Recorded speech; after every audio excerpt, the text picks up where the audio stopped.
The news that Facebook will turn over details of Russian ad buys to Congress recalls a column written by my colleague Eli Lake early year. He wrote that in forcing National Security Advisor Michael Flynn to resign, President Donald Trump caved into his political and bureaucratic opposition. That February column warned Flynn is only the appetizer. Trump is the entree. In the case of Facebook Inc., the 3,000 advertisement buys turned over to Congress are indeed the appetizer. Regulation carrying the force of law is the inevitable entree.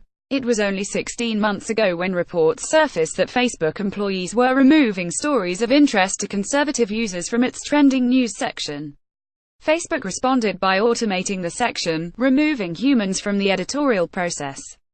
Thus began Facebook's uneasy journey into self-regulation. Of course, removing humans from the editorial process and allowing unfiltered content to be distributed has its own issues, as Facebook learned during the election last year. Allegations of fake news influencing the 2016 presidential election were widespread after Trump defeated Hillary Clinton.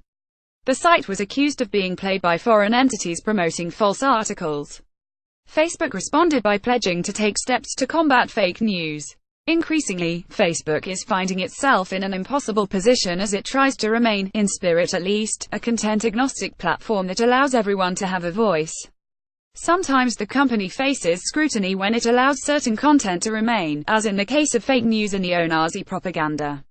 Other times it faces scrutiny for removing content. Recently Facebook's algorithmic ad targeting has been faulted as well. ProPublica reported last week the disturbing finding that algorithms allowed the existence of an ad category for anti-Semitic content. The story also noted that algorithms correlated the behavior of anti-Semites with those in a Second Amendment category, a finding that upset gun rights advocates who don't want to be seen as anti-Semites.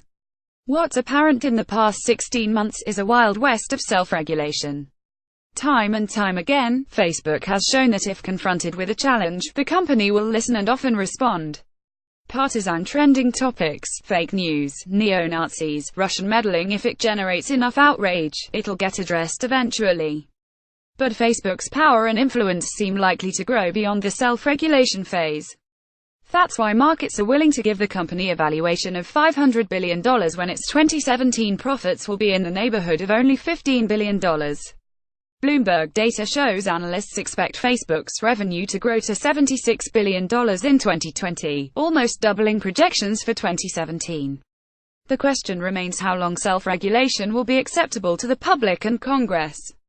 Now Facebook has tipped its hand. Large, multinational corporations don't turn over documents to Congress out of the goodness of their hearts. Facebook's statement about why it's turning over information to Congress goes to great lengths to emphasize it was the company's own decision, and that the first priority is to protect user privacy. Don't be fooled. Self-regulation will fail, and real regulation will begin. This is how it starts.